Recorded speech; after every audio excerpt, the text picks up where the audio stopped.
Hey everyone, it's Dylan with Main Terrain Landscaping. As the landscape season approaches, I wanted to hop on here and talk about the 3 biggest mistakes I see homeowners make when hiring a landscape contractor. My goal with the video is to just help inform homeowners on kind of questions to ask and things to avoid when in the hiring process of finding a contractor. Alrighty, so the biggest mistake I see homeowners make in the hiring process of their landscape contractor is not having a landscape design done. The reason I say this, and the reason I believe it's probably one of the biggest mistakes you can make to start, is the quoting process. Okay, so let's say you're planning on meeting with a couple contractors, getting a couple bids, which I always encourage to do. As you get these quotes from other contractors, you'll tend to realize that these numbers are fluctuating like crazy, right? They're going to fluctuate a bit, which is absolutely normal. But if you don't have an exact design, something that the person putting together the bid for you can kind of follow off of, read off of, has a material breakdown, all that, there's going to be a lot of miscommunication that's going to cause is 4 different quotes from 4 different contractors with 4 crazy price differences, and that can all be avoided with a simple design that kind of breaks it all down with measurements, square footage, materials, brands, right? There's, for just one, for example, lighting, right? If I were to come out and, on a typical $100,000 to $150,000 job, we're going to have around $20,000 worth of lights.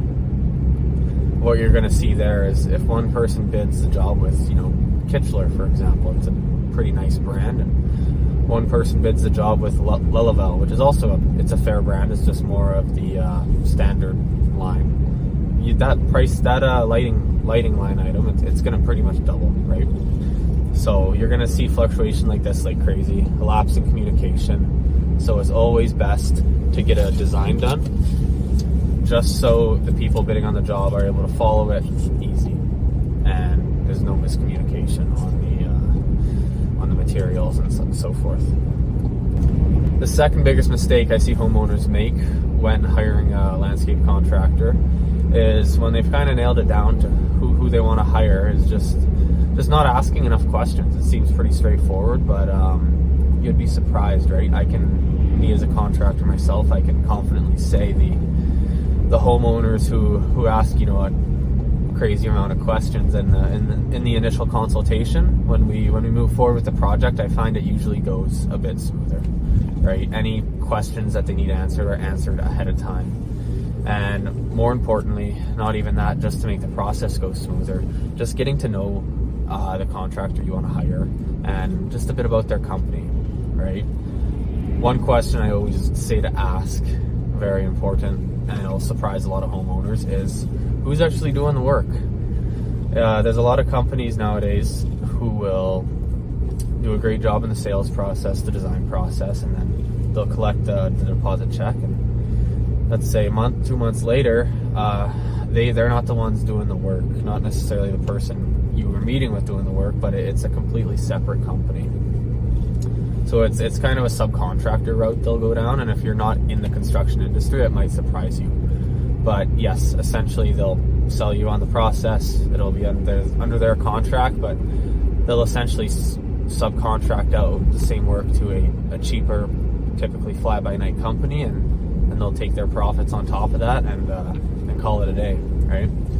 Not necessarily something I say you should avoid at all costs, right? Just something to be aware of, right? If just these questions is something you should ask, right? It's always good to be aware of them, right? Get to know with the project, whether they're subbing everything out or they're doing the work themselves.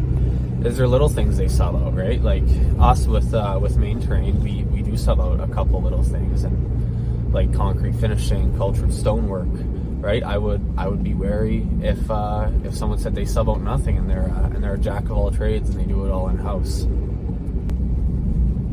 Another important one under kind of the second biggest mistake I see people make is ask for previous work. It is so incredibly easy nowadays with AI and social media and all that to be a complete poser and make it seem as though you've done all these jobs, but you've never really actually done them, right? So what I always recommend is ask for, not photos, addresses, right?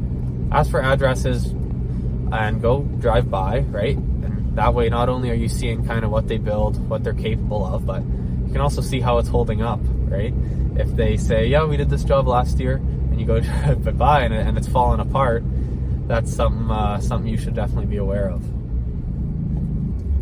And yeah, on top of that, there's probably 20 more questions that you should be asking your contractor before you give them the go ahead. I'm not going to go over all of them in this video, but I'll drop them in the description of the video, just for anyone watching. They can kind of read over these, know what to ask, just to make sure they're informed before they make a decision.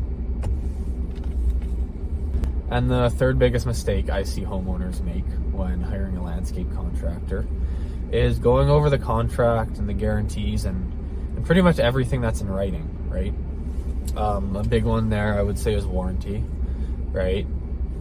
We offer a 5-year sink or settle hardscape warranty. I would usually look for anything, especially here in the Edmonton, Alberta area. I would look for above that 4-year warranty, because I believe it says a lot about the type of work they do, right? Anyone who's offering a 1-year warranty, again, it's fine if it's something you're okay with. Just be prepared if it falls apart after a year. There's nothing you can do lawfully to fix it, right? So one, warranties in the contract.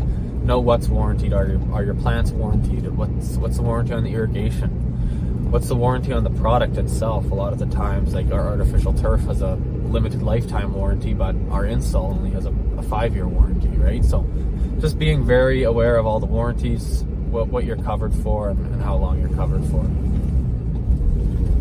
Another thing I'd look into is just checking that they're insured, they're WCB, and you can go to the website. I'll link it below. But you can go and you can check when a company was incorporated. All right, so go make sure they're an actual incorporating company. Make sure they're insured. Make sure they're covered under WCB in case anything goes wrong. Because believe me, you'd be surprised as to the amount of people who they don't claim anything on their tax bill at the end of the year. They don't have an insured company. None of that. So it's something you definitely want to look into, right? Never, ever, ever, no matter who you're meeting with, trust their word for any of this stuff. Third one that should be in that contract is payment schedule. Definitely something you should know of. How much do you owe them? When are you going to owe them? How often are you going to owe them? And yeah, just kind of knowing how much do they need up front to get on the schedule? How much will they need when work starts? Or last thing you want is when they want, typical 10% to get on schedule. That's what we would charge, and then who knows, maybe they show up on day one and then they're requesting the other 90% or something crazy like that. Make sure it's a payment schedule that you're comfortable with. And if you're not comfortable with it, ask them about it. Hey, would you be comfortable doing this?